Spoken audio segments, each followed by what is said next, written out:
in If you any had and no all police, contexts. neither one of you would be sitting at this table. That's not That's- true. well, there are That is places, true. There are You would not places have on the made it planet here. They would who have don't taken have, your that car. Is not true. They would have Who's taken they? your Who is criminals. the they? So you know one side of the story going into the situation. Now tell me about when it gets complicated. So now what we have to deal with is, number one, we have to be, there's something in the police academy that we all are taught, and it's called command presence. We go to a situation, everywhere we go, there's a gun in every situation. Ours. We're the one who brought it. So if somebody's gonna get froggy and take it from us somehow, they now have a gun. So we have to take control as soon as we get there. Or they bring somebody else in. Right here, because this idea of when you're walking into a situation, you're worried about your gun, already lets me know that this situation is life and death before anything has even been established to be able to determine what degree of force is necessary. That's scary.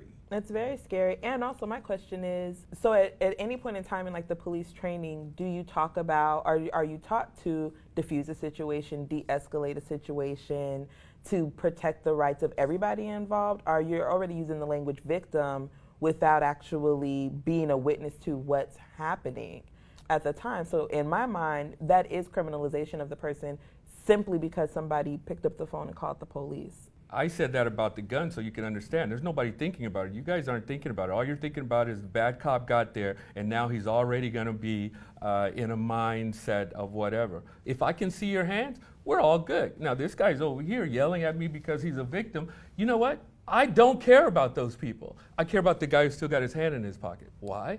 Because I'm going home at night. Did you know what they teach you? Not at the police academy to mess with people. You know what they teach you? Take your butt at home at night. If you screwed up during the day, you had to kill somebody, what happened? You still took your butt home that night. You didn't do what you're supposed to do and your butt got killed, what happened?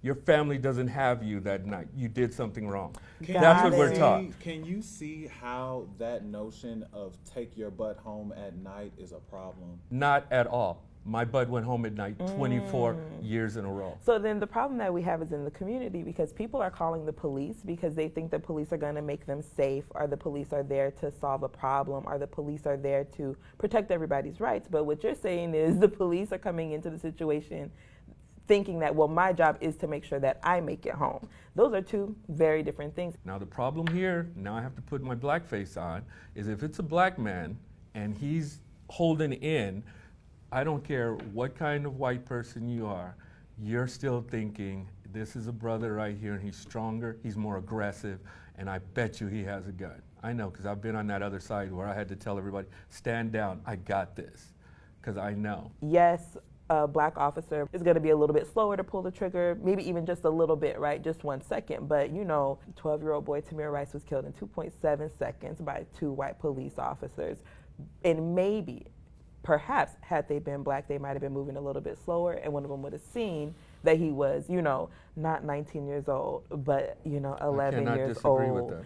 We need more people to say, I got this, that understand what's going on. People that know the neighborhoods, people that understand these intercultural relationships that are oftentimes very sensitive. Humanity is necessary. So how, from your experience and what you've seen and the complicated, critical, yet necessary work that you do, how can we bring this humanity into these police forces? Okay, number one, again, it's the individual problem that we have there. Let me interrupt you just for 1 second, because you say it's an individual thing. The police are presented to us as a body. They call it a force. To protect and serve. And you don't get to pick who comes either.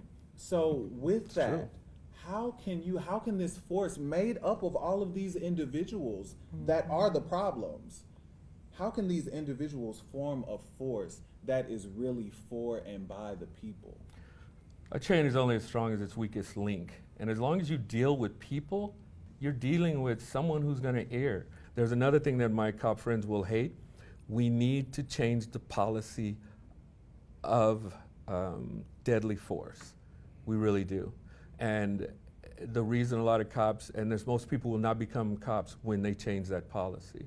Because again, we have to go home at night. I think that these critiques are valid and we need to take them seriously, not because people are out to get the cops, but because we're also out to go home at night.